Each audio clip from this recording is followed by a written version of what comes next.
Hey guys, want to welcome you to another edition of Halftime Chat, and I've got a special guest tonight, Kathy Sledge from the legendary group, the Sledge Sisters, and which came out, started in like 71.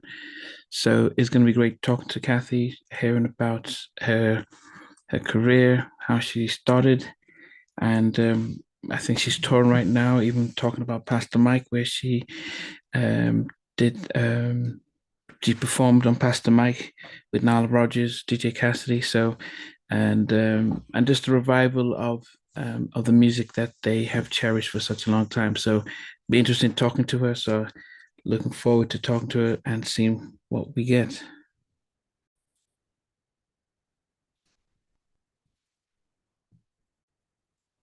Hi, Hi, Kathy. How you doing? I'm good. How are you? Doing well, thank you. Namdi? Namdi. Namdi. Good. Yes, it's me. I'm trying to fix this so I can see both of us. And Yeah, yeah, which which is fine. I don't know. So here I go.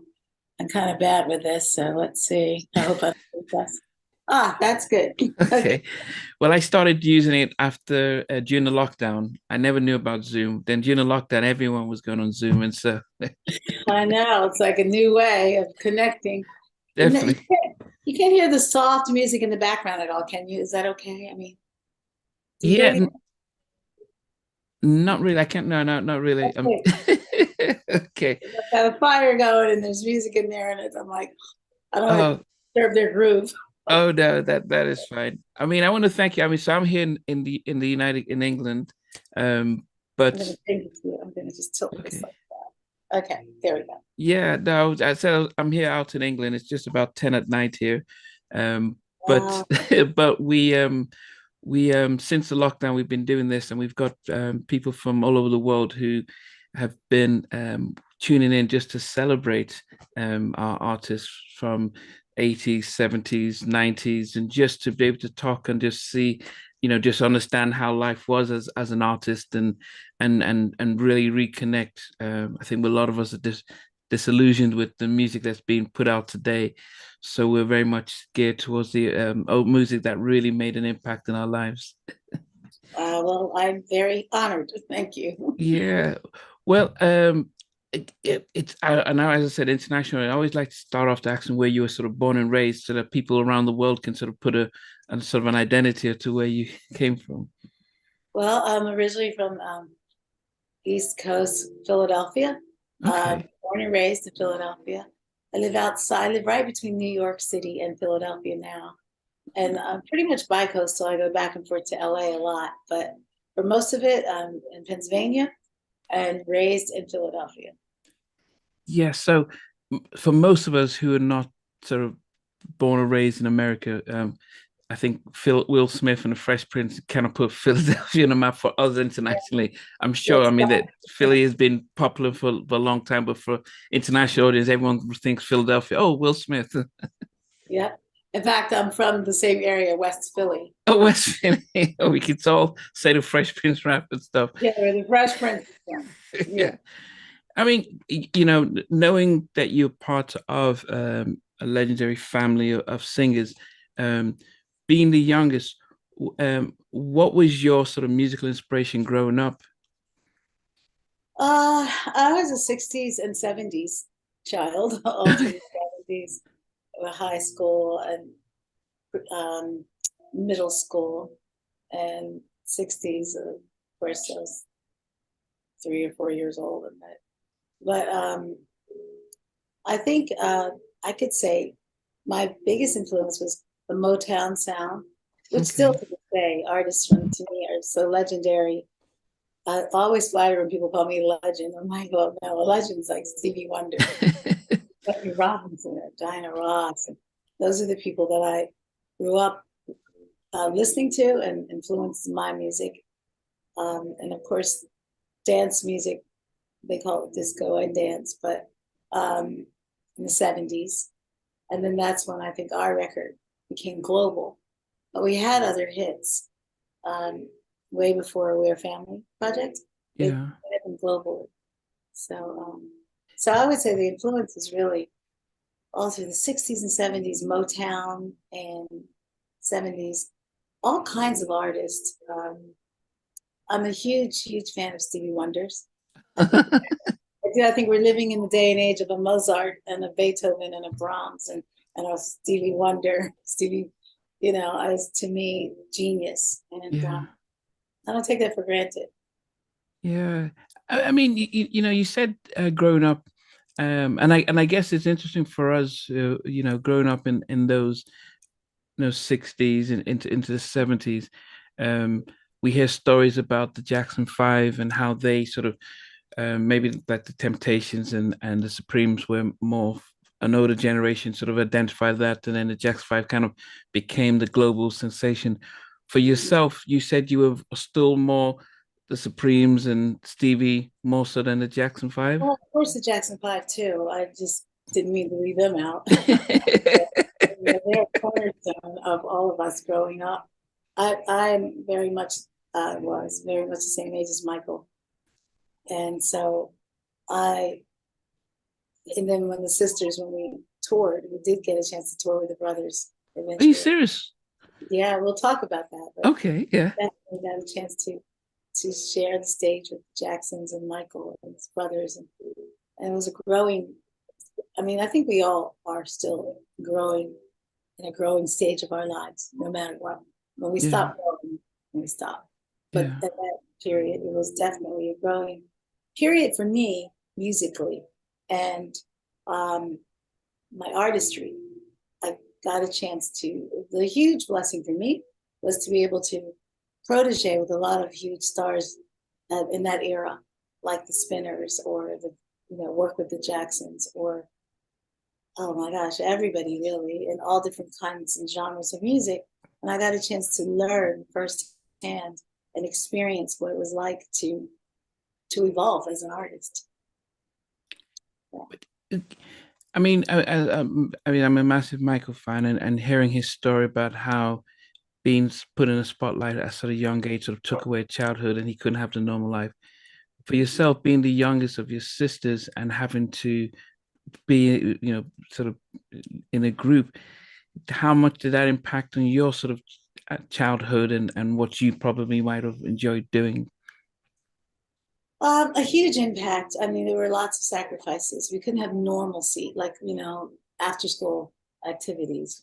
No, we Wow. had to be always in the same town, even when we did go to higher education, university, it always had to be in the same town we lived in. I didn't get a chance to experience the whole HBCU situation or experience or going away to college period, but I did, of course, go to Temple University here in Pennsylvania and Philadelphia. We all did. But I think that the sacrifices in the younger days was more not being able to go to be involved with school activities, to you did cut out a huge amount of your social life. I feel like now in retrospect, I married very young, like at 20, and but because I really felt like I had seen the world, you know. But I think more than anything, the biggest sacrifice, honestly, is that you do have to have a dual life. I did. I know I always, I reference myself to a real life Hannah Montana because Oh, I don't know if you guys had that. yeah. The Yeah. Miley Cyrus, right? Yes, Yeah. and when I saw it, I was like, wow, it's like somebody saw me. Like I actually would do these huge superstar concerts overseas at the age of 13 in your country, in England. We had a hit record called Mama Never Told Me. And that record had gone to number one there, or your top 10. And I was 13 years old and I would Wow. travel overseas and I'd do these massive concerts. And then I'd come home and I'd get on the bus and I'd go to school. Wow. I never talked about it really. I was your friends, what do you in middle school? Like, what did you do this weekend? I went to the mall. I went to the movies. I went to London. I had a huge concert with my sisters. I just eventually it just came off like I was bragging Ah. or lying. get these looks like, yeah, right, you really went to London. And so what I learned early was, I started saying I had to work, and that seemed to work. And I'd go, oh, I had to work. And that Okay. was okay. And what it did for me is it gave me a balance that, yes, this is your work and this is your life, and your life comes first. So it gave me an immeasurable balance of how to really navigate this whole show business thing, if you want to call it that, that your life has to come first. And don't ever really get too overboard with the spotlight part of it. It's a part of it. It's concomitant to having a career that you're going to be recognized and you're going to be in the spotlight and blah blah blah. But you gotta when you come down off of that, come Yeah. off. Wow. I mean, was it fun though, as a young? Because I think most of us would think as kids like, oh, I love to be on TV and I love to do this. Um, but it's a very different thing when you're living in in what I would assume a controlled bubble, having to be people telling you what to do, where to go, and stuff. But when you reflect back, was it fun or was it hard? And I think I literally grew up on stage. I mean, really. Some people come up to me and they go, "Oh, I grew up listening to you," and I was like, I was kind of growing up too. While you were growing up, I was growing up. Except I was singing. Um, but no, I get that a lot. And um, I remember meeting Madonna once. She said, I grew up listening to you. And I was like, I'm a little bit younger than you. But I laughed and I said, honestly, everybody did. Everybody has. And that's a huge compliment. But I think, yeah, it was hard work, but you have to love it. And that's the advice that I give with anything that we do. yeah, You love what you do. It's not really work, but it is hard work. And my work ethics, I've been told, I have very strong work ethics. Growing up, I knew what we had to do and what I had to do in order to be able to perform. First and foremost, it was make sure that all of our curriculum and our grades in school stayed at a very good place. And our mother used to tell us, if that starts faltering, if you ever, if you start falling back with your studies, then you can't do this. And we wow. wanted to, oops, that's my dog right there. It's fine. Sorry, That's right. that's Gilly. Yeah. Fight. Yeah, we're all used to animals now. Yeah, that's it's They're a part of it. So it's like yeah. you have to have a dog or a cat or something. Yeah. Or goldfish or the fish. Hold on, this Gilligan, stop. Sorry. It's fine. Uh, I, I guess the question then becomes, So it was a lot, it yeah, was a huge sacrifice. It's very hard work. To me, sometimes all the work around what we do as artists, but then you get that 45 minutes to sometimes 90-minute show. And in some cases, things like back in the day, we did top of the pops. top of the pops, yeah.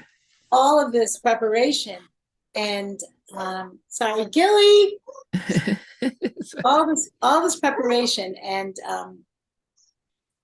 yeah, for like an hour, Wow. I traveled across the pond, everything that you have to do in order to get everything in place to do that.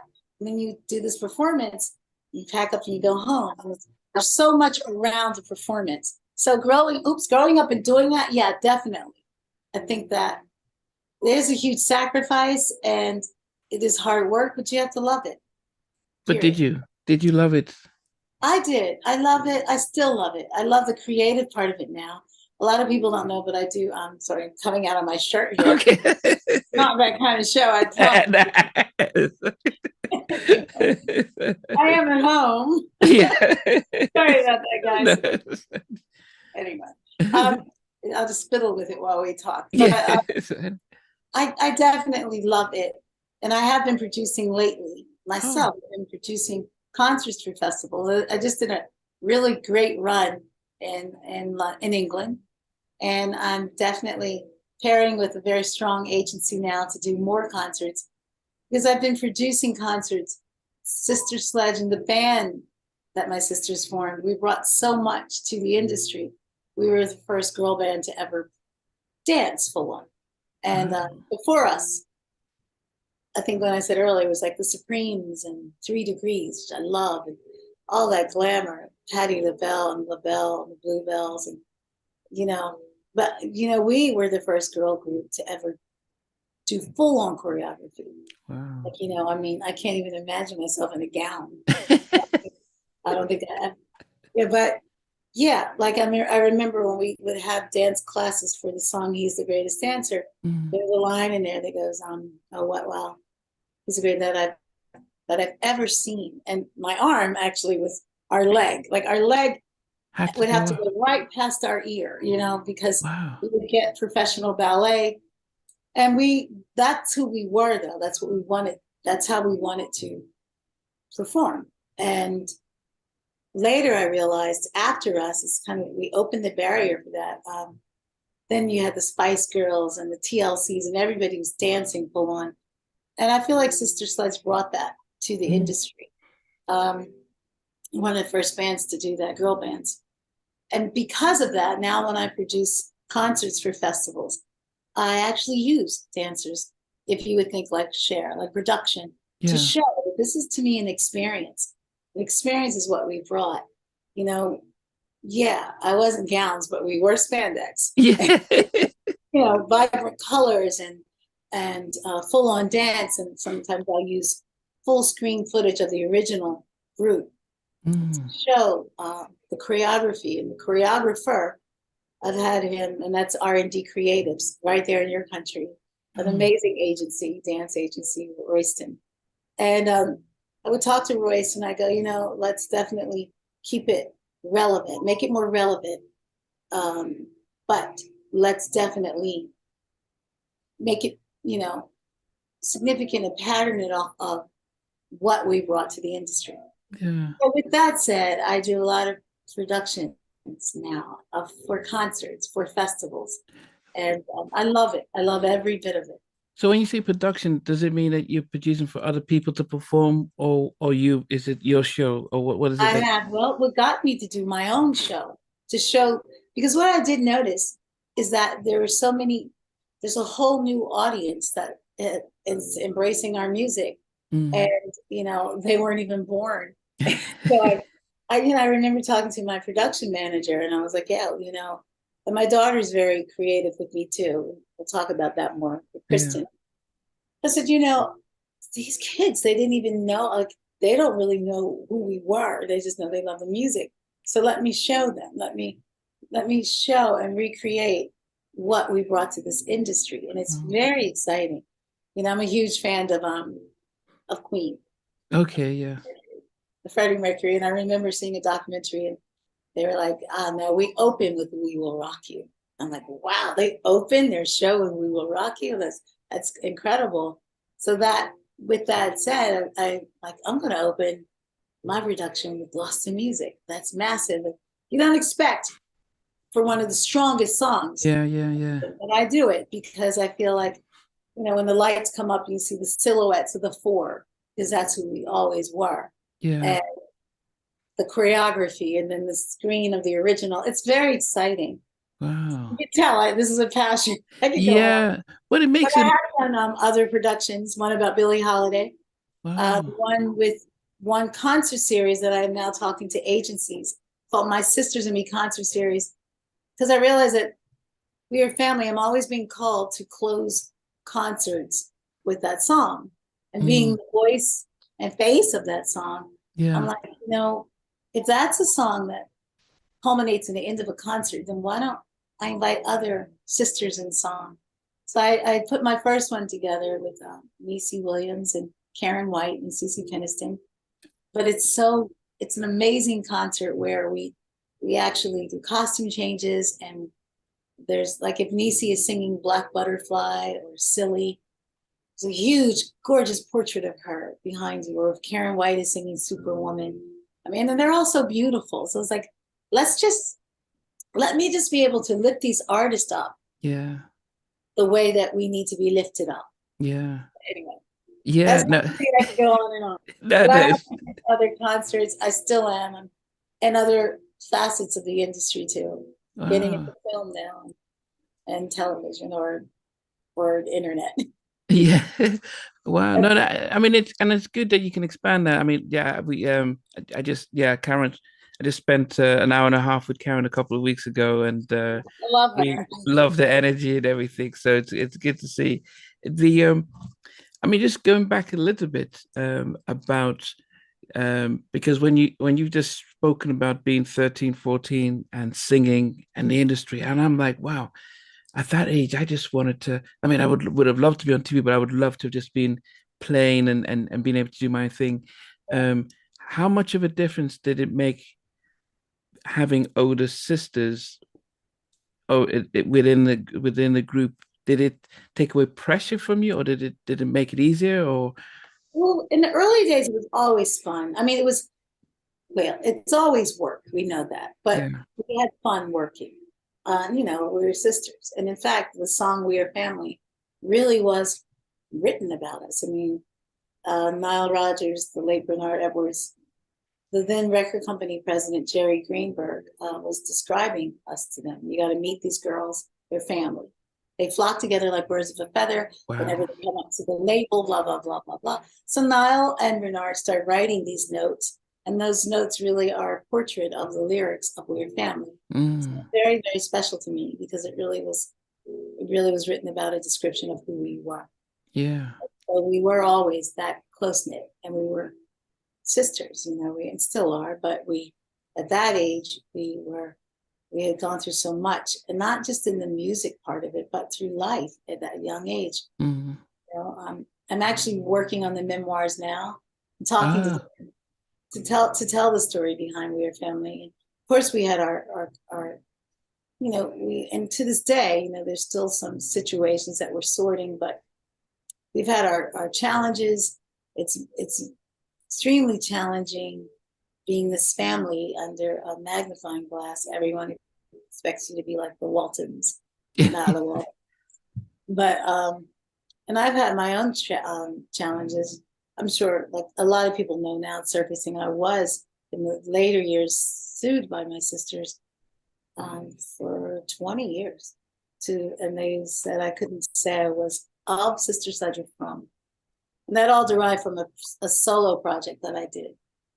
And I do like to make it clear I'm actually surfacing with this more and more, and it's cathartic because I guess if you Google Sister Sledge, you'll see faces that you don't know, and yeah, the two boys, two guys.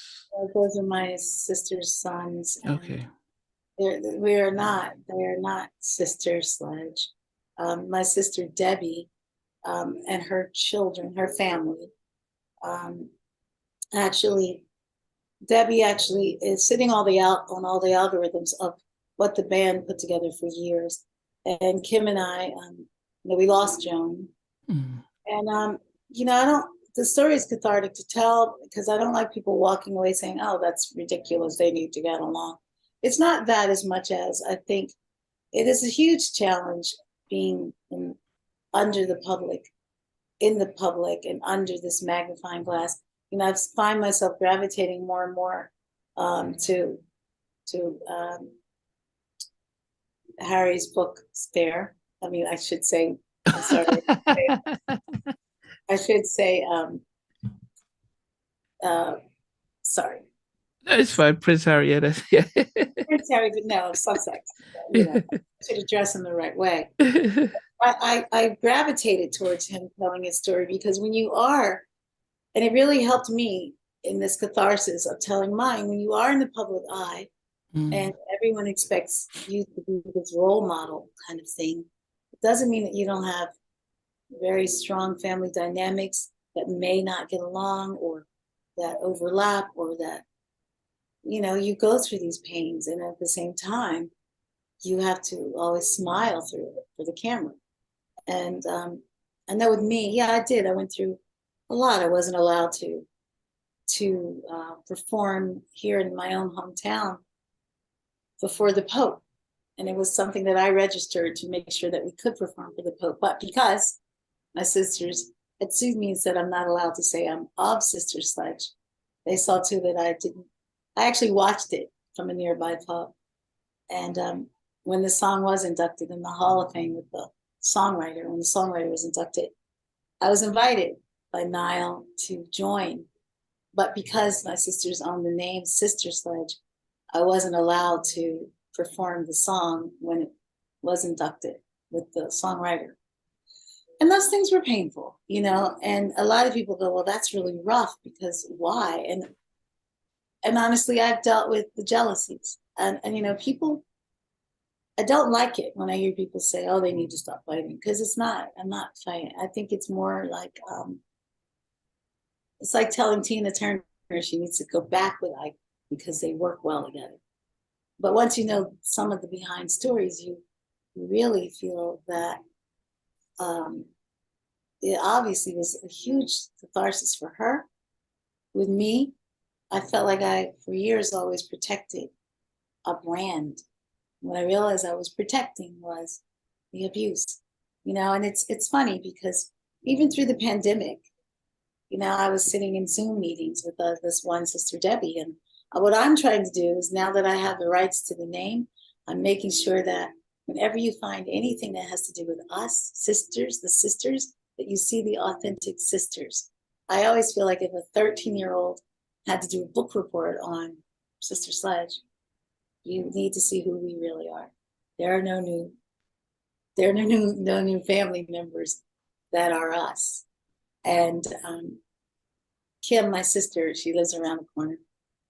She actually knocked on my door like 2 doors before the pandemic, and she voted my rights back. And she said, I think it's terrible, terribly evil what the sisters have done. So I really said, you know what, Kimmy, let's just get our power back and make sure that we are always, we go down in history as who we are. And so that is where I am now, to bring you up to date. No, I'm not fighting. I think more importantly, I want to make sure that our legacy is really who the real faces are. We had not had access. We were asking Debbie to share the control of all of our social media outlets, Facebook, Instagram, our website. And I believe that, and I love my nephews. I'm happy with what they're doing, but I don't feel that it should be with the challenge of, what's that saying? Taking shade under trees that we planted. It's one thing to share it, but it's another thing to have the real artist be frustrated that we're not being portrayed as who we are. And you can't change history. You know, Wikipedia, like all of the social media outlets, every time I have people change it to, I think if you go there, it looks as if Debbie is listed as if I've died. And, you know, it talks about how I left. And here's another thing. I never left the group. I did do a solo project, but I was asked to leave. I was given an ultimatum. But I did what I would always come back. We would always have different configurations. And I just like the clarity. I think, funny thing, there's a saying, an honest man does not have to have a good memory. And these are the things, these are the challenges that we have been going through, and who we are. Doesn't mean that we love each other. No, of course we love each other. Doesn't mean that we have madness. Yeah, we have madness. And in the end, doesn't mean that we're family. Yes, we're family in every way. The real blessing with me is throughout this pandemic, my daughter and I had been pitching a show called Family Room. Mm-hmm. Right before it started, we were actually pitching a show, mother-daughter talk variety show. And now we've got some really great music. We've got some very strong interest with bigger platforms. Mm-hmm. But what I loved is throughout this whole pandemic, instead of, here I was being sued because I sang the song, but then the world started coming into this little room, our family room, and we brought the whole world together, from Dubai to London to LA to New York. We'd all meet up in this room, and we'd love on each other, and we'd laugh together, and we'd sing songs, and we'd share recipes. And it really was what I believe globally what that song is always supposed to be about. Yeah. So here I am, like being the voice and face of this and being able to carry that mantle. And it's just interesting because I think, what's that saying? We plan while God laughs. Like, you think you're going to do this. And when the world shut down, I found myself, people reaching for songs like Thinking of You, for me to sing it. And I was like, wow, what a relief. Because in the past, I was told by the sisters in certain times I wasn't allowed to sing the songs that I made hits if I rejoined them. And that was very frustrating. Then you get to a certain place in your life and you go, wait, no one has a ball and chain on your foot. And you have to, I believe, stand firm in who you are and stand firm in the gift that God gives you. And that's where I am. And now I can take a breath. When I I'm listening, can't smile now about all of it because I know that when one door closes, an even bigger door will open. I've experienced that. I mean, I'm listening to you now, and what comes to mind is the story of Joseph. No. Yes, I lived the story of Joseph. If you know me, like, okay, I'm not really huge into zodiac signs. My daughter's always telling me, Mom, you're such a Capricorn. I'm Earth sign. I'm strong. Okay. I am not a victim person. One time she asked me, Mom, I've never seen you cry. And I told her, because it doesn't get you anywhere when you cry. I mean, it doesn't mean I don't cry, but I just work harder. And we have emotions, Capricorns do. Okay. But Joseph and the Brothers does really hit home with me because, I have had conversations where parallels, I think, but that's where we learn, I feel like the more that you don't bask in anything negative, the more comes to you.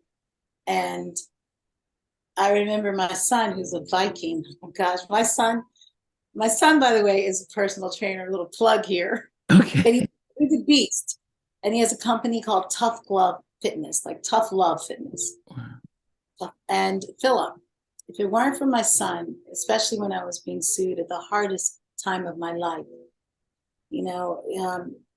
he would come over and knock on my door and say, "Get up, let's go. Come on, get up in the gym, let's go." And still to this day, with the pandemic, he came back home and lived with me every day when I was going through a deposition. A lot of times throughout the pandemic, I was going through a deposition to win the rights back to all of our social media outlets. And what's sad to me is I see my niece, who says she's Sister Sledge. It was sad because Kim, who was with the band when my sister Joan passed, was pretty much kicked out of the band. And she was hurt by that. And, Kim, I look at my niece, Camille, who's in the band, and we actually gave Camille her wedding here at our homes. And I've raised some of Debbie's kids here in my home. And so to see that, it is painful, that part of it. But I also know that, again, I think I said earlier, when one door closes, another one will open. And what's been opening for me is I've been just putting all my passion and energy, or most of it, into what my daughter and I are doing with Family Room. And again, with my son, who I mentioned earlier, I feel like God has built a fortress around me with my own, my daughter's, my stylist, and produces and co-produces with me. And my son is the most ultimate trainer ever and nutritionist. And I remember once when you mentioned Joseph and the Brothers earlier, my son also has this side that's like, I'm his mom. So he's like, I got you, Mom. And, frustrates him sometimes. And then I remember telling him that story. And I said, God blesses you. If I believe this, for those of us that know the story of Joseph, others, if Joseph was sitting around for most of those years when he was in prison or incarcerated, or when he was you know, left in that well or hole. Yeah. If he was sitting around saying, I can't wait to get out of here so I can kick my brother's butts, you know, like, Yeah. then I don't think the blessings would come. They would not have. Yeah. And instead, it's like, and yeah, I think that God knows your heart. He knows your motives. You know, I do know that it was cathartic for me being the youngest. I mentioned that earlier too. When you're the youngest, and I'm sure you people in the room who are the youngest in the family, you just always expect, like, you know, your older brother or sister to just know a little more, or, you know, and in some cases, when you compartmentalize with my sisters, yeah, Joni, Joni was always the one who knew about fashion. Like, she was like, you got to wear, you know, this or that, or red lipstick, and that, you know, this is in that. And I miss that in Joni, you know. But yeah, so in some cases, yes, they do know more. But in some cases, you realize that they may not, or you may um, choose different roads that you see in the outcome might be wiser, and you expect your older siblings to. I'm not saying in my case every time, but I am saying in most cases with most families, sometimes that happens. And when it does, um, you have to embrace the wisdom that God gives you and Yeah. walk with it. I mean, now Take that, another breath now. yeah, no, but I was going to say that because now that you and Kim are close, did she ever say what, why they were jealous of you, or why you know, it must have been something, because she might have been like, no, is it, because if we look at Joseph, or we even think about how Michael, and how it might be like, oh, our younger sister getting the spotlight and feeling resentment, but was that ever a case? Did she just confide in you and say, yeah, you know what, just thinking about it, growing up, we just thought you were taking all the limelight, and we did all the work, and you just show up We're and gonna kick sing and your leave? butt. Now, Kim is comical. Kimmy, it's funny. I think that sometimes we are, you know, we all make choices. I think in some cases, Kim may have been told some things that weren't true, and she learned that they weren't true. And we, you know, she's come to me and she said, you know, Kath, I was told this or that, or I didn't know. And Kim is the type of person that I believe um, she's always had a passion for um, for her spiritualism. And I think with Kim, it was more, I just want to make this work. I want to make this work. And at the end of the day, I think she did realize that she wasn't told the truth in certain things, you know. But if anything, you get to this place in your life, you really do have to want the best for the people you love. But you have to want it in a healthy way too. You know, I don't like what Debbie's doing, portraying. You know, I think she did a whole campaign that we're all pretty much behind the fact that her daughter and her son, and even when you go to it's a little frustrating because when you go to the internet, and I don't go there until we fix it, but you know, it might be faces I don't even know. I think the other woman in the group, I don't even know her middle name. I don't barely know her, and she's Sister Sledge in her, you know, so allegedly. So that is not. And sorry, but hey, quiet guys. But I think that it's kind of like you're driving down the highway and you see this big billboard and it's you. No, it's not you. It's somebody else in there, and they're saying it's you with your show. And you're like, oh, you know, so of course that's bizarre to me. But I think what's even more bizarre is sometimes you'll see their faces with our bio of our life underneath it. And that needs to be, for most people that know who we are, people, I get a lot of people that go, what is this? Like, what is that? And I think, and it doesn't mean I don't, I feel like if this is Debbie's desire to have a group, and that's wonderful. As I have a desire to have family room with my daughter. Yeah. Kim, by the way, is writing children's books, and she's writing her story. So yeah, everyone has the right to that, but as long as it's truthful, that's important. So Yeah. I mean, as I said, it's from the outside, and when we go back to the fact that you guys started at a young age, yeah. and it became work, and the business for even people who are mature who get in is a really tough business in the industry. And it is not uncommon to see families who grew up within the industry have these challenges, because you have people speaking in your ear and saying, how come you didn't do that? And it is just a different lifestyle that most of us from the outside can never understand or relate to. So there's no way we can ever judge and say, oh, your sisters, you should be able to make up, because it is a very totally different lifestyle that we cannot to imagine, You know, especially starting so young. it's so true. And it's funny. The best example I can give is a married couple who are no longer married or divorced. And most of their friends saying, oh, you guys just really need to get back together because you look good together. You got to get back together. And maybe they just can't get back together that way. They might, even if we're lucky, can be friends, but in some cases, people don't work it out with a marriage, but they're the best of friends. But in any event, you can't, you look at it that way, it does give you a healthy perspective, or a healthier one when it comes to us. Yeah, you can make millions if you guys just got together and sang. But if it's more important to be sisters and go through our conflict as best we can without that huge magnifying glass there, yeah, and then you might say, well, then why are you doing this podcast, Kathy, if you don't want people to know? I'm just being very real. I Yeah. think with me, when people do ask me the story more and more, um, I think sometimes I find myself at this place, and I think we all would. You look in the mirror and you go, this is your story. This is your life. This is who you are. You know, you can sweep it under a rug, or maybe you can, in a cathartic way, yeah, you can tell your story. It's okay.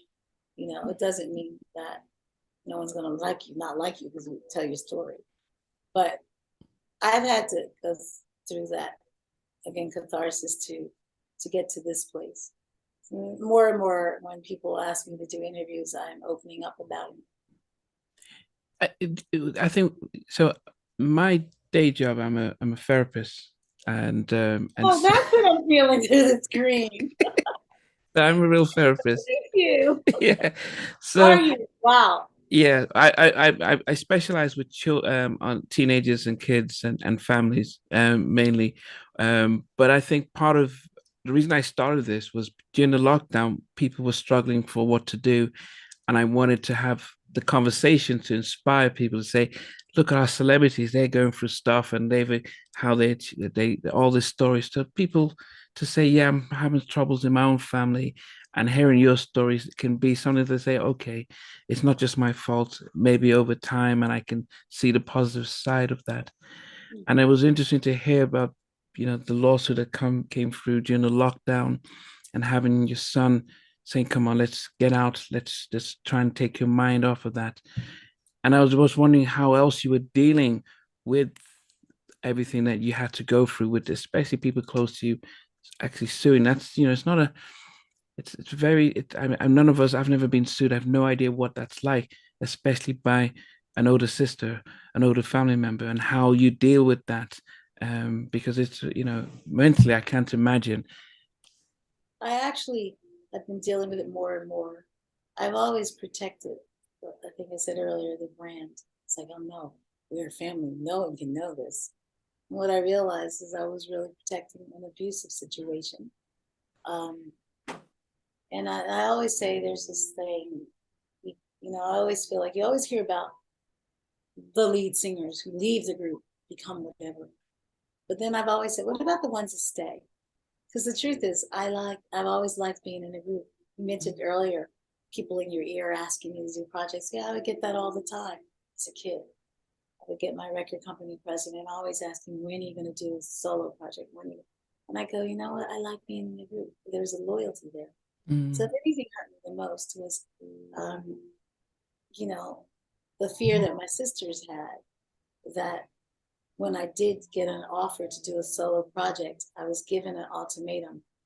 And the offer was from Epic Records, but it started through Jam and Lewis to do a project. And now things come full circle because now we are writing together again, or Jimmy and I are writing. We don't know what we're going to do with these songs, but what we're doing. They, you know, so he says he wrote these songs for my voice, and that's relative and it's relevant and it's now, and I love that. But back then, when I was in these conversations with different people, when I did go to my sisters, and the first thing I did ask when people would ask me to do a project was, well, can you do one? You know, can you do one with all of us? Like, if it's my voice you love, then can you just still do the group? And if you need me to sing all the stuff, I will, but it's been such a roller coaster for us. So can you just do the group? I was that person because, but what I've learned is, you know, sometimes I've always said there's a chapter in my memoirs called It Can Happen If You Stay. In some cases, we can stay too long. You can stay too long in a marriage. You can stay too long at your workplace. You can stay too long. In my case, I felt like, you know, if you know, it got to the point where if there was something special about my voice, I think when my sister sued me and said that I couldn't say I was of or from Sister Sledge, that was hard because it was like saying it was hard to get work. It's like saying I want to get a gig as Cool in the Gang, but I can't stay in the gang. You know, it's pretty rough, and that was rough. And now that I'm being asked to tell my story more and more, it has been cathartic. But I also, you know, I have now people asking me, like Tina was approached, can you tell your story in a documentary, or you know, people need to know it. And I remember for a while I would say nothing because I felt like no one should know this. And when they did sue me, they sued me for like $200,000. I almost lost my house. They sent this long, you know, list of things I couldn't do. You're not allowed to sing with your family unless, or re-record it unless you have our permission. We want a public apology globally to the world. It was some ridiculous demands, and I finally just said, you know, this is abuse, and it was all really because I did a project, and I was asked to leave, and then I would come back and do different configurations, and then I would use the brand name as well, as we all did. But I think I'm sure that was a threat to them, and so what I have ended up doing now is I finally got the rights to my voting rights again. And now I do own the brand. And it's not to tell anyone else that they may not use it. It was when that happened, it gave me muscle to be able to tell other people that you can't sue me whenever. And they wouldn't sue me if ever they saw that I was working. They would sue you if you hired me. And what I would do is say, oh, wait, I gotta, you know, point the guns towards me, or I'll give you indemnity so that you will make sure that you're not sued. Agents, promoters would be fearful to work because they would threaten to sue them. And sure, that cost me lots of money to be able to work. And again, before the pandemic happened, when Kim knocked on my door and helped me vote back my power, then now you see me more surfacing as the artist that I am, and I'm able to use my brand as much as anyone else. And then, you know, I do have aspirations to do other projects. I don't know if I will perform as an entity as Sister Sledge, because it brought me, I mean, with my sisters, and this is why. Because now when I work, I make sure that the promoters is featuring Kathy. And there's a reason for that. Because, and I'll share this little side thing that Stevie Wonder, for instance, used to be like a mentor to me. He called me, he would always call me back if I called. And I remember once I was on the phone with him, and he said, where are your sisters? And I said, oh, they're out on the road working. And he goes, that's not fair to your fans. And I never looked at it that way because, we always had this agreement that everyone can use the brand. Mm-hmm. But then when I've thought of it that way, that's why I make promoters. I make sure that they, as best I can, say featuring Kathy, so that you, as a ticket buyer, you know that I'm going to be there, or you know that, in most cases, I can say Kathy Sledge. Oh, now that I'm allowed to say that, but that way, I feel like I'm being fair with integrity as an artist, that the ticket buyer knows what they're seeing. And I think, I know that that's important. Now that I'm able to do that, that's what I'm doing. Yeah, I mean, and as I mentioned, it's in the normal times we see groups, the lead singer leaves and moves on. It's very different when the lead singer is still part of the family, and then because there's the group and there's the group and there's the family and that dynamics, and I can't imagine how tough that was on your parents. Well, we were single parent. My mother is no longer with us now. Yeah. I'm sure, it was. I think my mother had a different perspective. I think as a mother, she probably always felt like, even if she felt there was a gift that I had in a voice, she saw it in all of her kids, all of her daughters. So her role probably is more like, let me protect all of them. And let me make sure that they all share this. But I think in retrospect now, as a mom myself, I feel like if I see that one has something very special, I would just make sure that the others are not fearful of that we all have something special about us, but I think in my mom's case, of course it would really, really,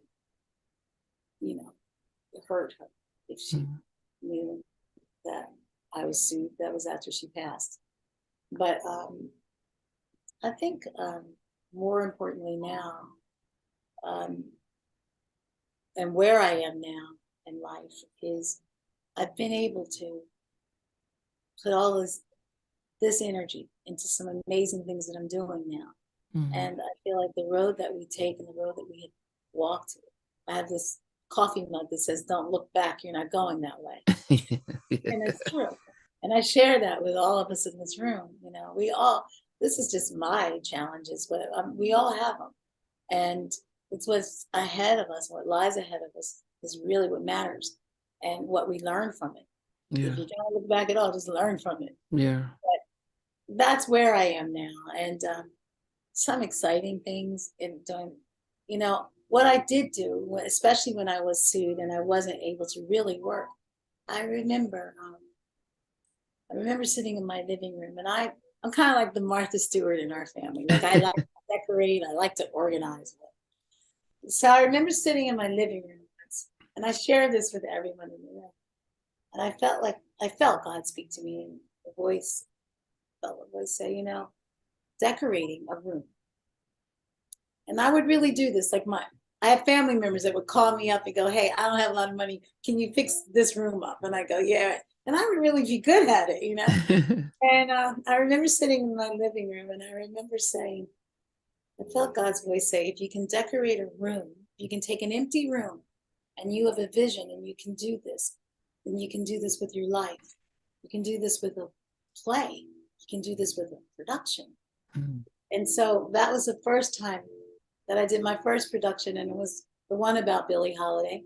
Wow. The brighter side of day. And I put together this amazing show, because I actually would always do Billie Holiday in our Vegas act, and people would say I bring her to life, and I felt, but I don't want to do her. I want to do her in a way that she'd be proud. We know the heavy story. What would it be like if you could step into this jazz club and there's Billie at her best? And I have Alicia Keys' horn section called the Chops, and they actually become Louis Jordan and the Timpani Five, and there's Billie and there's Louis Jordan and Timpani Five, and all these songs from the 40s, and I just propel you into the 40s I took it to my musicians, and we put this production together. And from that now, and here's another thing too. I knew that the jazz houses maybe would not welcome me as a jazz singer because they know me through pop music. Yeah. But you would welcome a production about Billy. And from that, now I have been told by jazz legend Stanley Clarke, who's a good friend with my husband, that I have one of the strongest jazz voices that he's ever heard. Oh. So now I'm in the studio with him, and writing with been writing. Saida Garrett actually has a hand in writing some of the songs, and from that little story that I'm sharing with you, yeah, one door closed where I wasn't allowed to work as the artist Yeah. that I built my life to be. But then I learned how to produce. And my first production was Brighter Side of Day.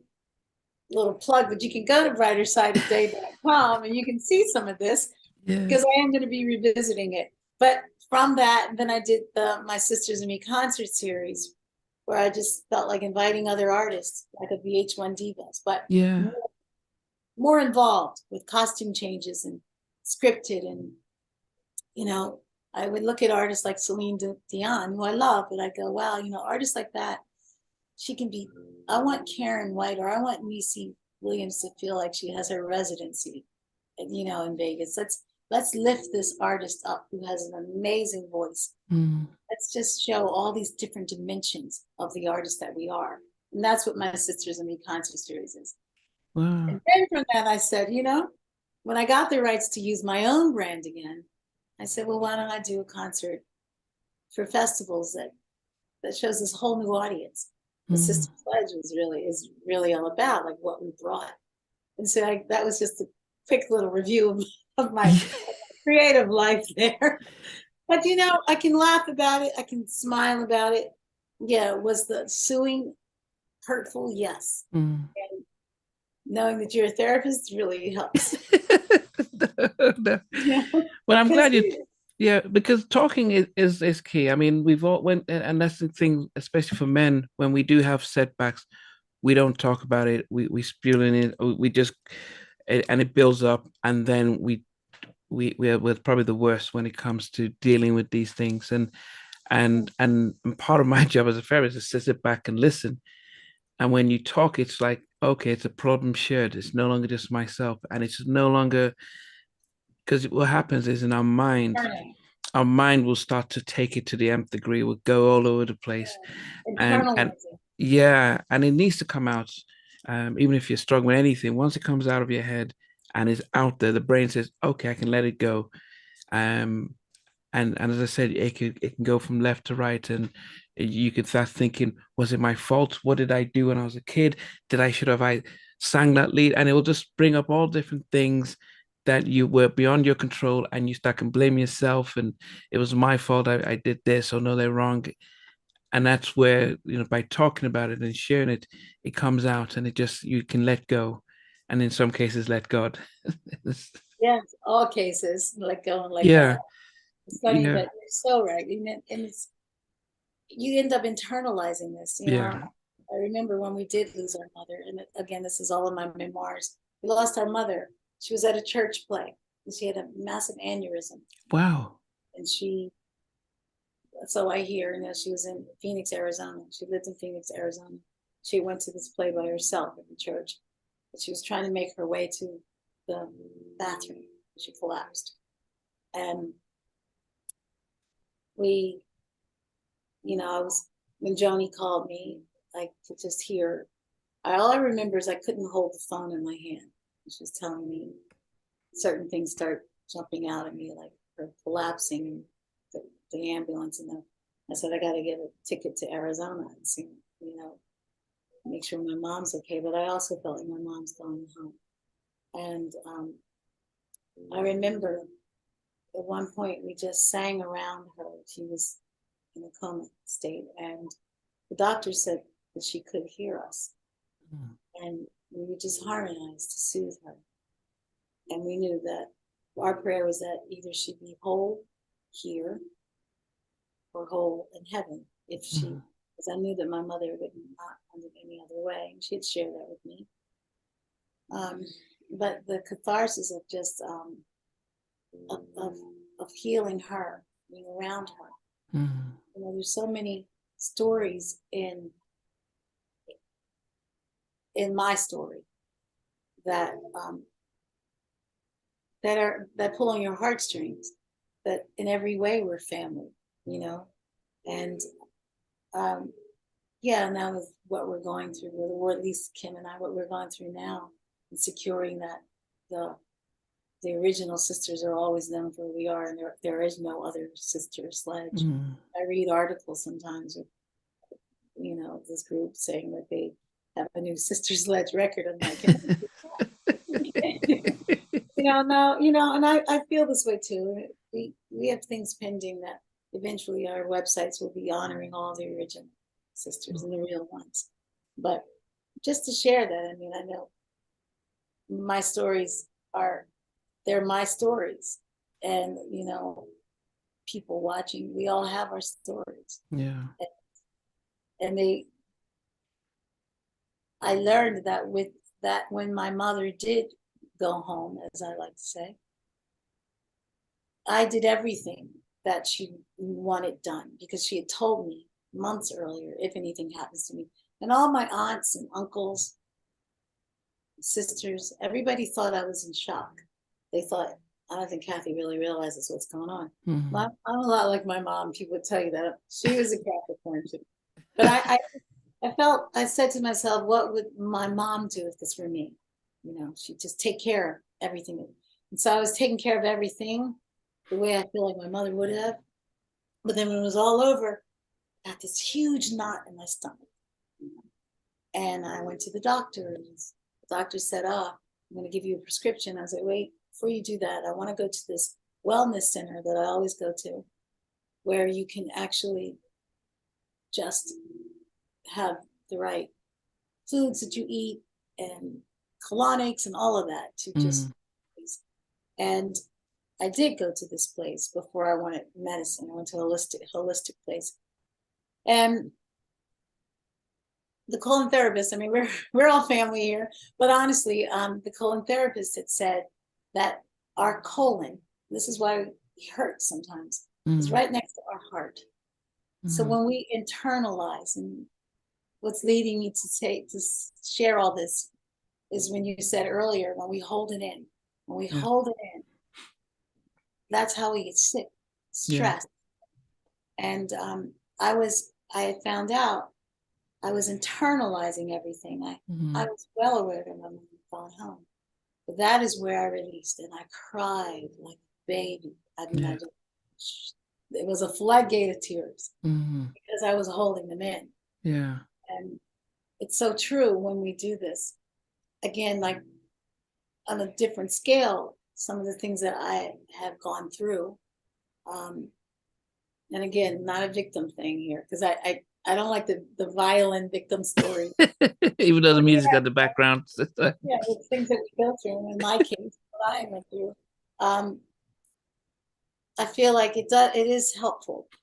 You know, it is helpful. And what I am learning is exactly what you said. Like, it's so many people, they go, oh my gosh, yeah, I don't get along with my uncle. Or I haven't spoken to my mom in ages, or blah, blah, blah. And I realized, you know what? It doesn't mean you don't love them. It doesn't mean that. It means that the dynamics sometimes are dynamics. And, you know, it's, for lack of better words, it's okay. You know, it's okay. Sometimes you have to love from a distance, or in some cases, it's hard to do family business. You know, it's easier just to be sisters or brothers or whoever. Yeah. And so that's my story, and that's what I share. And I feel like it has become a platform in a healthy way. Yeah. Yeah. And you know, and I guess there's always the pressure that you have a song called We're Family, and there's an expectation. I've got my sisters. It's funny because I say, and I can't be we were family. We are family. We're family, you know? Yeah. Yeah. And, you know, I mean, there's a lot of us who would say, because where I sort of got reacquainted with you is when you appeared with one of my favorite guests, and that was DJ Cassidy. Yeah. On Pastor Mike. And Cassidy this Christmas, yeah. Yeah, so yeah, because yeah, he's one of my favorite guests because I just I was really I loved love it. Yeah, I what he love him. did with it. But then you've seen you and Niall, and a lot of people says couldn't believe that you looked as if you were you'd, you'd It's like transported yourself. formaldehyde soaks. I'm sure you got a lot of comments telling that, wow, she looks good, she looks young. What's it? You know something I have this saying this makeup artist told me, and I live by it. And she told me this. She's from Australia, so I have to do the accent. This is so profound. She says to me, God gives you the face you're born with, and life will give you the face you deserve. When she told me this, I'm like, whoa. She was doing my makeup, and I made her drop the brush, and I'm like, I gotta write that down. And it's God. God gives you the face you're born with, but life will give you the face you deserve. So what does that mean? Like, it means that sometimes like maybe you've gone to school with someone like back in the day and they were like the cutest girl around, but she was a bitch. Yeah. And you see her now, and she's like, whoa. But it works reverse too. It works where maybe somebody back in the day in school, they were kind of homely and you didn't, but you see them now and you're radiant and you're, Yeah, yeah. well, what I have learned through all of this is, and thank you for that compliment, but I think people ask me like, what's your secret? What do you do? Like, why do you stay so young? Like, what are you doing? And for as crazy as it sounds, I smile a lot. Yeah, yeah, that's good. That's just, yeah, they talk about how then it makes a massive difference with our mental health, just smiling. And it's hard for most people. We frown a lot. So yeah, it makes a lot. This is my resting bitch face. And I mean, it's funny, but what I have learned is, we all have heavy stuff. We all do. But we also have a choice. And I'm not sitting here saying that I don't get depressed. Lord knows I've been through and more to come. But I think that our thoughts, I try to concentrate more on the good energy. Yeah. And early days with my sisters, like I was the clown, like I was the jokester. I was like, my sisters, I was that one. And I still always make jokes. I feel like that's, you can have a choice to have a heavy or lighter Yeah. life, and it makes things light. It's not that you're not serious about things, but I think if I was to say any kind of advice, is what's inside is what matters, and that is what comes out more and more through the years. Yeah. It's a reverse too, so it's reverse. Yeah, no, no, you're definitely all right. I mean, the pure thoughts and the heart doesn't lie. And if we struggle sometimes to celebrate somebody else's success because we assume, well, why didn't it happen to me? And there's a sense of you can celebrate somebody else's success. It doesn't mean that what they have, they shouldn't have. I always remember, and I'll digress slightly with when in the book of John and Jesus and Peter walking and John's behind. He said, "Hey, what about him?" And he said, "Hey, forget about him. Focus on what I have for yourself." And I think a lot of us tend to always say, "Why are they doing that? And how come they've got that? And what about me?" And when you even get when you get your stuff, you don't appreciate it because you think, well, it's not as much as this person. How come this person did this little thing and they've got all that? And that's really a hard thing that really holds the majority of us down if we can't appreciate the little we have and celebrate that. That is so true, and it's funny. And we're living in a day and age now where I tell you, God bless social media, but there's a lot. You got to Yeah. know to have that balance because half the stuff you're looking at on Instagram and all these, is not real. Mm. Who's going to show you the real truth? There should be a site. There should be a site. It just says, this is. I was gonna use an expletive, but yeah, this is what it's really like. But I think that my grandmother, she used to always say, and our grandmother in our early days would always travel with us on the road. She was an opera singer. She had the most class and dignity that I've ever seen in a woman. Wow. And she was a Capricorn too. The We were sun. best friends. My grandmother, but she used to say, Kathy, the racehorses always have blinders on them for a reason. When you ever see a racehorse, they have the blinders on them. Mm. And she would tell me this, keep your blinders on and stay your course. Because when you look to the left, if a horse looks to the left while he's running, that's why those blinders are there. They look to the right or to the left, they get distracted and they don't win. So she used to always say, put your blinders on and just go.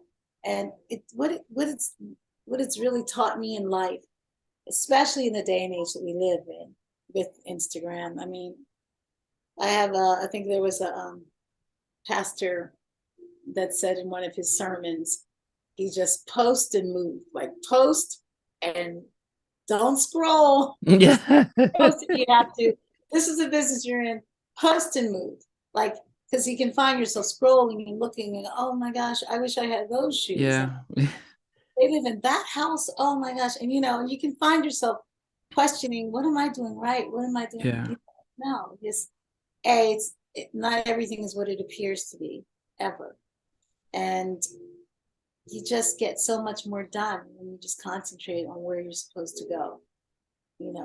That's I just remembered because you keep talking about your signs and you just celebrated your birthday I within the did. week. So happy belated Thank birthday. you so much. Yeah. But I always tiptoe to birthdays, not the age thing, but we all, yeah. I always say, if you want to know my age, I'm somewhere in between Holly and Sade. But what I have learned is we have lost so many people, and maybe it's because we're all coming out of this pandemic, and through the pandemic, we lost so many, and then right at the beginning of this year. But so in seeing that, I was sharing a conversation with a friend of mine because I've never been big on birthdays. I mean, not even because of the public eye thing, but I just never have been. I have friends that celebrate their birthday for a month, got their gifts. I'm like, yeah, it's a birthday, it's okay. But because we lost so many amazing people, every time you turned around, it seemed this year I did post, I'm very grateful and blessed, to have another birthday. And I embrace that more and more instead of tiptoe through them or not make a big deal. They're a huge deal. We just lost Priscilla Presley. We just lost, Jeff Beck, who, my gosh, an amazing, it's like Jeff Beck is one of the most amazing guitarists ever. And when you see these things, maybe it's because of social media, we see it sooner than we hear it. And it's made me really have a different whole outlook on how we celebrate life. Yeah. I mean, and I think on the big one was when Twitch passed away, and people who saw videos of him a day before dancing, and as a male therapist, I know how it's easy for men to give this facade, but we struggle to talk and share and feel comfortable just going through what we're going through. And even if you ask him, he would say, "Yeah, I'm fine, everything's good," because you don't really, because we don't get taught emotions as boys. Growing up, don't cry. Come on, you're a man. Toughen up. And so you keep that within. And especially within our Black communities, we're far worse. It's like we'll take it to God and pray, and we have to bear the cross and be strong because of society and stuff. So it is something that I've been working in my capacity to try, and this is my platform to try and use this to educate our community to say, hey, it's okay to not to be okay. You see me leaning in on this because that has always been a huge, and I know this is not that show. This is No, this is fine. When you said you're a therapist and what you just mentioned lays heavy on my heart when it comes to men, to our Black men, to men in general. I feel like they have been raised not to cry. And earlier I said my daughter asked me like, why don't I ever see you cry? And I said, because it doesn't get me anywhere. But it doesn't mean I don't cry. Yeah. But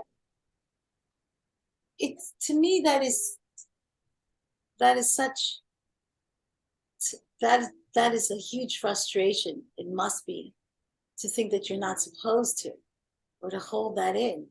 And as we said earlier, then obviously we become internalized with pain. Yeah. And how do you release that? I mean, I know this is not that show. No, this is fine. This is It fine. always Everyone. perplexing to me when you hear this a lot with men, that they they're not supposed to cry. Well, how do you release? How Yeah. should? Yeah. And it really starts.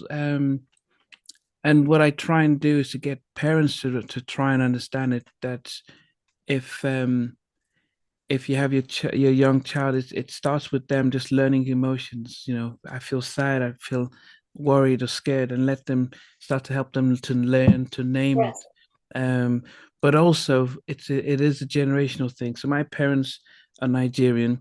They moved to the UK in the 60s. There was a war in Nigeria, so they had to escape, leave their family behind. They had to come into a new country in Liverpool. It was cold and damp. There's racism and stuff when they had to adapt to that. So for them, they had to bear those scars. And so the threshold for mental health or for feeling, anxiety or stress was much higher because of what they have had to experience. And so subsequently, if you think, I went to college in the US and in Alabama, and of course, I heard about this segregation. And so, if I grew up in Alabama, it would have been the same thing. My parents would have experienced a lot of those discriminations. So they would think we have to be tough and work twice as hard to make it. So, what would the natural person who's maybe white may see as a challenge and be able to be emotional about that within our communities? Like, nope, we can't show weakness. We need to be strong. And I think it doesn't help when we're still dealing with a lot of discrimination and racism that we have to almost carry that badge. But it's those conversations that we need to be able to have to say it can be tough. And if it is tough, we need to talk about it, and we shouldn't make it surface stuff. It shouldn't all Yeah. be about football and sports and things like that. We should be able to talk about how did that make you feel. If I face disappointment, I know, I can call my brother out in Portland and say, hey, this happened and I really really upsets me, because if I don't tell you about it, it will fester inside, and so I need to get it out. And the more I share it, all of a sudden it loses, day by day loses that grip on me, and I'm able to get free. So it That is. itself is such sound advice because if it's hard to cry, or if someone's scared to cry, or not Yeah. talking about it helps. Like what you just said, call someone, because that really has. I mean, we hear it all the time that men aren't supposed to cry, big boys don't cry, and all of that. But wait, we have hearts and souls, and they have hearts and souls like as everyone else, and it's interesting. I know we're going on and on. Yeah, no. What I did study, people always thought I studied through university, that I studied music or the arts, but I actually studied recreation for people with special needs. That was, and through that, I had to take a lot of communication classes. And I think as a mother, one thing I did do, and as a wife growing up, I always made sure we communicated, like when they were little. And what you just said was so important. I always say, there's such an art and how we communicate, how we feel. Like for Yeah. instance, someone hurt you, and I would teach my kids this early. If someone hurt them, instead of saying you hurt me, like immediately, the receiver is going to get defensive. They're going to go, Yeah. I hurt you. They're going to. But instead, I've taught my kids to say, I'm hurt, and Yeah. no one's going to say you're not hurt, because it's you. Always Yeah. come to you. Yeah. And I've learned that. To me, that's one key, communicating. That I think that especially when you were bringing up the topic of men and not being able to express themselves, or not as much as women do, because we love Yeah. Yeah, We yeah, can tell yeah, you everything. yeah. Yeah, But, I you think, know, yeah, I mean, one of the things I do say to when I used to do therapy with women, it was about if you had a husband or son and they offend you, instead of saying you always do this, you always do this, if you turned it around and say, when you do this, it makes me feel like this. As right. men, we can process the fact that our actions have this effect on you, as opposed to I'm deliberately doing this because we'll become defensive. No, I'm not. I didn't. That's not my intention. I had no intention to do that. But when you say, when you did this, it made me feel like this. It's like, well, that's your actions. This is how I'm receiving it. Then I Right. know I'm responsible for my actions as opposed to you accusing me of doing this deliberately. Because in general, most people don't do things deliberately, but we don't recognize how our actions affect another person. So as you said, when you own it, like your actions affect me in this way, then Yeah. I have the choice now to say I need to change my actions because it's just how you're receiving it. So it's on me now to make that change. Um, so yeah, so this is the communication, it is that. And I think, as I said, it's good that you're speaking about it because this is part of why I did this. One thing to celebrate music, but to showcase that even those who have been in the public eye have experienced certain things, and it doesn't matter where we are, we can still improve and learn with this. Yeah, thank you for that. I mean, it's so true. Like I love the platform that you have because we don't get a chance sometimes to express what we're going through. You know, artists. Can't speak for all the artists. I speak for I don't get a chance to, but lately I have been embracing it more, like I said earlier. And yeah, artists, it's an interesting thing. You know, we choose this, all of us. You choose the platform you're on. I choose what I am. And then this comes with it, comes along with it. You know, honestly, my best friend since seventh grade says Wow. she says I'm in the wrong business, that I need to work for the Red Cross. I'm not kidding you. And yeah. And I think, you know, I'm an artist, but I think earlier in the interview I mentioned I've always had a balance, at least felt that I've had a balance, because early on I really felt like I had a Hannah Montana life, where I would go and be this superstar in some countries. I mean, people waiting at the airport in Japan, fans, Wow. and then get on that plane and get on that bus and go to school, you know, and just sit in the classroom, and that's where I am. That's who I am. And that other part is who I am too, but it's my work. And Yeah. it helped me to get to create a really stronger and strong balance.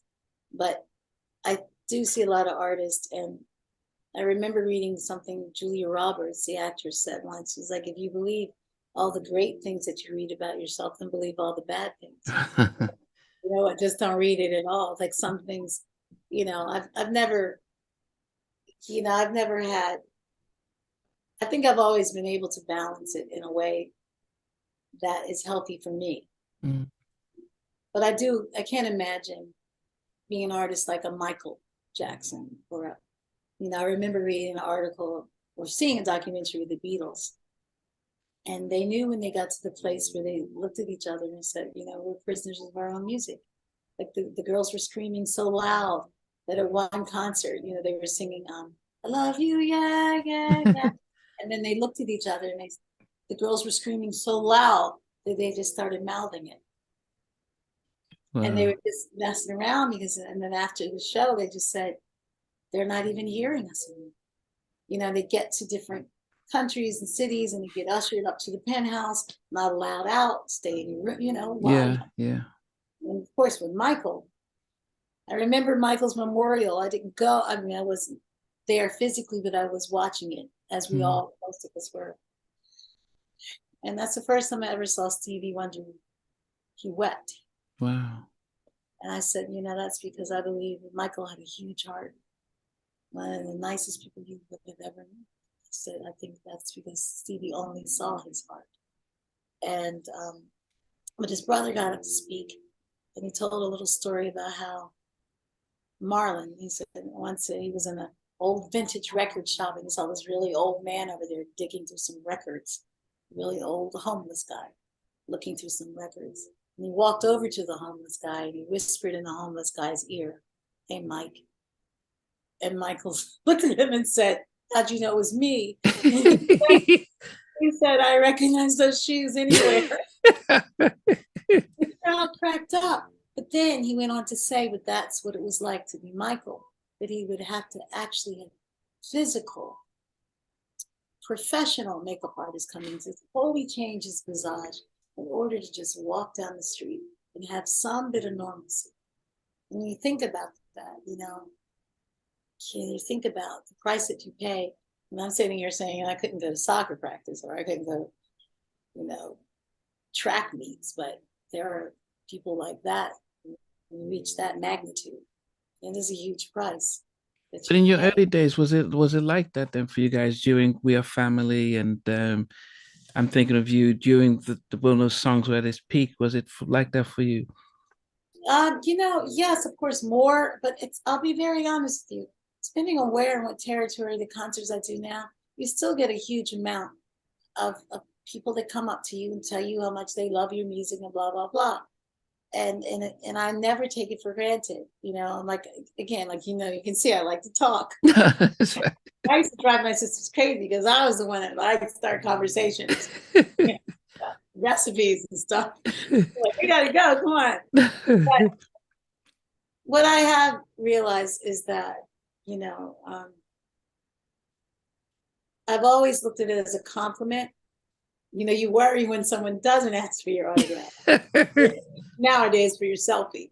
But there's a crazy thing with the selfies nowadays too, because now it's very interesting. We're living in such a world of me, narcissism, me.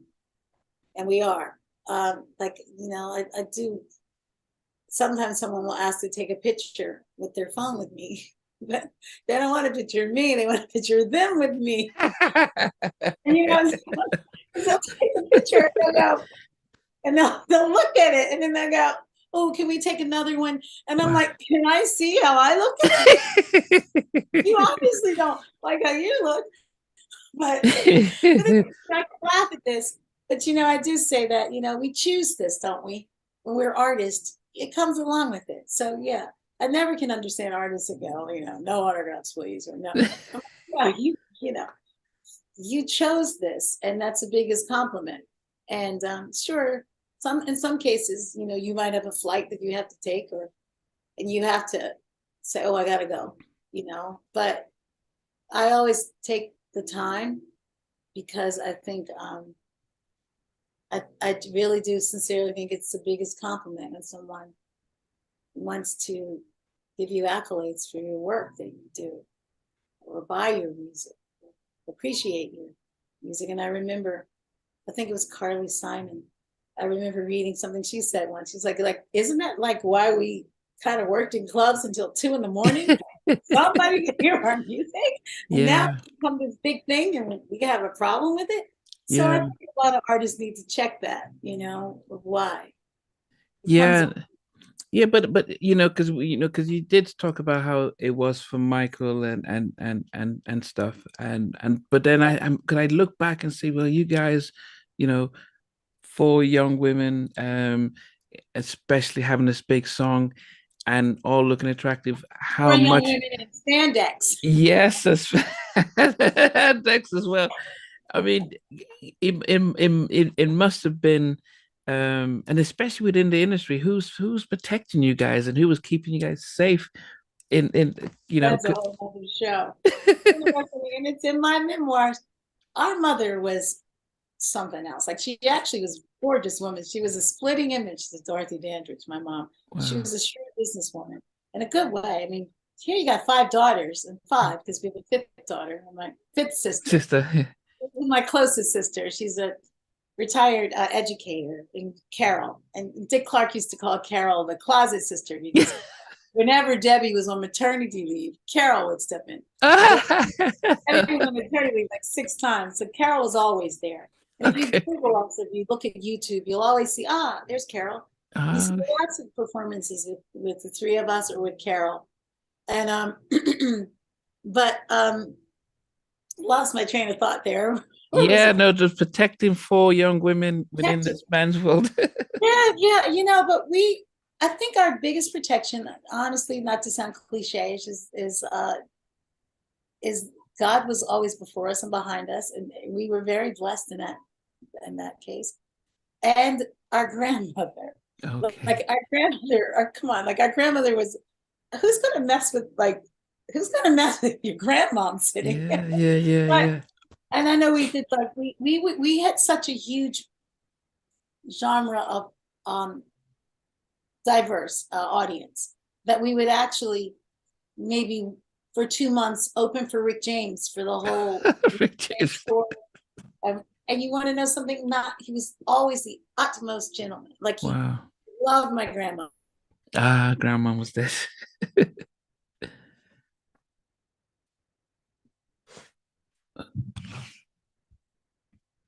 Let's go. Let's go.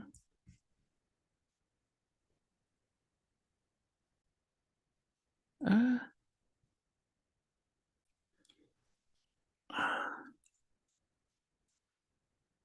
oh, Zoom. What the hell are you doing?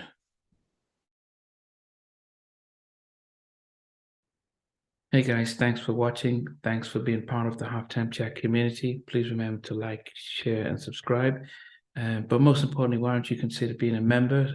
That's a way of supporting the channel, but also getting a lot of videos ahead of time, a lot of behind the scenes stuff, and some exclusive content that doesn't get shared. But anyway, thanks for watching and thanks for being part of Halftime Chat. Sweet.